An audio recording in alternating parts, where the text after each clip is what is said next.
The Skills Development Fund was established through a multilateral agreement between the Government of Ghana, the World Bank, and Danida. It was set up to provide grants to business enterprises in the formal and informal sectors of the economy to meet and to address the need for a qualified, skilled labor force. So the Skills Development Fund commenced operations in July 2011. And since then, it's offered over 700 grants worth some $54 million to over 43,400 medium and small enterprises across the country. The grants offered have been used to train some 108,000 workforce in the country. The fund, as it stands, seeks to advance grants through a challenge fund mechanism, through a co-funding mechanism with the private sector. But the fund is given to the most competitive of applications and then the most compelling of needs as presented by the private sector. Part of the fund has also been used by research institutions in the country to develop over 600 new technologies to offer businesses across the country. The result has been a massive improvement in the productivity of enterprises who've accessed grants from SDF. We have recorded about 60% improvement in productivity since 2013. This is year on year. The Skills Development Fund is in its second phase and will announce a call for proposals from qualified Ghanaian enterprises to apply for fund assistance.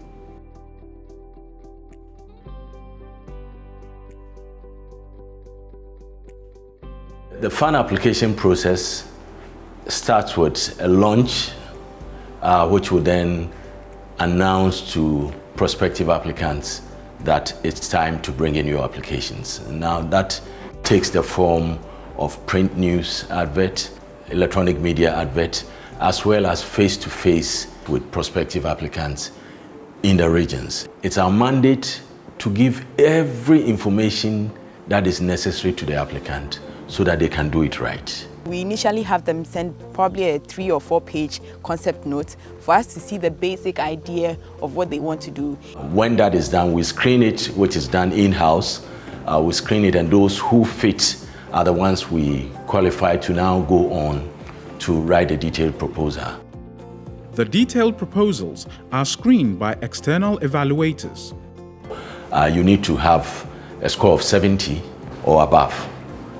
And each applicant has 2 technical evaluators looking at their application. Now, if both of them score 70 and above, that's it. But sometimes there's a tie. And so when there's a tie, we need a third evaluator to break the tie. So SDF has had quite a journey, and some mistakes have been made too along this journey. Mistakes with our outreach, mistakes with monitoring of our ongoing project. But these have offered us an opportunity to retool and improve our operational systems, making for enhanced transparency, accountability, and efficiency. The whole process has been moved onto an online management system. Proposals are received and evaluated online. The reason why we sought to bring everything online, it also now allows for transparency and auditable trails of every decision that is made by whoever plays a role in the system. I'll rate the transparency process 10 over 10 because whereby you have everything on, you know what, if you're an applicant, for instance, you know what your application will be going to be evaluated against. So it also helps you to put in the application to meet that criteria. Everything is online. Anybody at all, once you have internet access, you can go onto the SDF website and then read a lot about it. And you could also look at the applications of some successful enterprises, what they've done. And it also, for me, is also a very good learning point.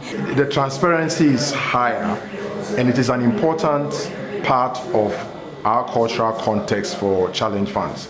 Because over the years, people have had this conception now, it's a misconception, that it is if you know somebody and you've spoken to somebody and somebody is putting a good word for you, then you get passed. And therefore, the more people now see the process going on real time and they understand where they are falling off and where they are coming in, then it is not about I know somebody and I don't know anybody.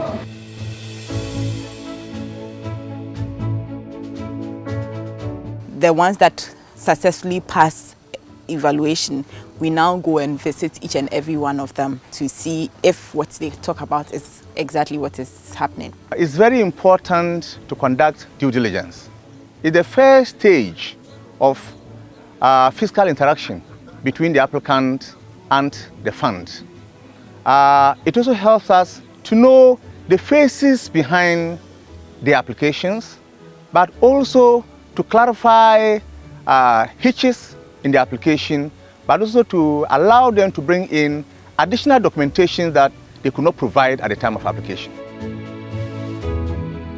The due diligence visits take place all over the country, from everywhere an application has been received.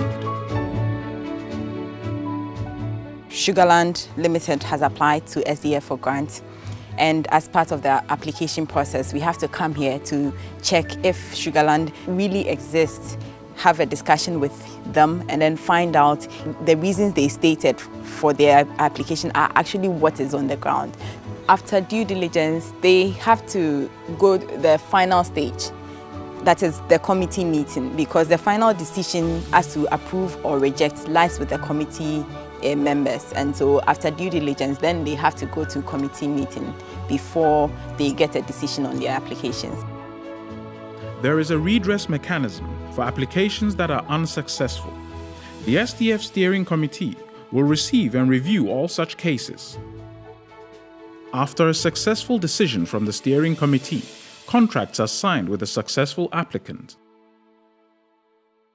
Right from inception, trainings are provided for the grantees, just to conscientize them and educate them to ensure that the funds that are provided are used for intended purpose. We've also enacted a clause in the contract that are signed with grantees, that is clause 16.7, giving mandate to the SDF fund manager to be able to stop any disbursement of funds from grantees' accounts in case we trace any misapplication or the use of funds for ineligible expenditure line items. Grants are disbursed in 3 tranches, according to a disbursement schedule and depending on the timing of project activities. The total amount that was disbursed by Danida for the phase 2 was 14.9 million USD. And these were intended to be disbursed under 4 calls in all. So far, we've done 2 calls. There are 5 indicators that SDF is mandated to ensure is delivered in each proposal. They include an improved turnover, improvement in productivity, and an improvement in quality of service or products. We agree with the grantee on what to deliver based on these 5 areas. And then we come what we call results and activity metrics. These results and activity metrics have exactly in clear terms what they're supposed to deliver and the timelines. Now, when they take this and they start to implement, it is our duty to ensure that we follow up to make sure that they actually are delivering, or the way they're implementing, they will deliver results.